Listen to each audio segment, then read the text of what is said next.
في حدث لم تشهده الولايات المتحدة الأمريكية منذ أكثر من 100 عام، العاصفة القنبلة هي عبارة عن اصطدام الهواء القطبي والمنخفض القطبي القادم من القطب الشمالي بالمنخفض القادم من المكسيك.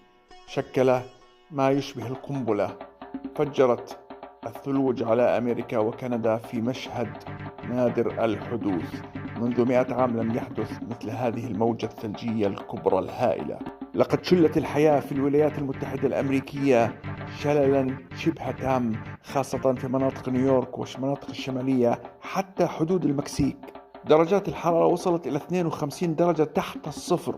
تجمدت الحيوانات مكانها كما نرى أمامنا، حتى الطيور تجمدت على الأشجار.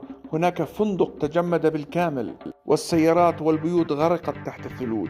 هل هو التغير المناخي سبب ما حدث بالولايات المتحدة الأمريكية ومناطق مختلفة حول العالم؟ إن هذه العاصفة الثلجية عاصفة القنبلة التي اجتاحت الولايات المتحدة تنذر حسب خبراء الطقس بعواصف شتوية أسوأ خلال السنوات القادمة.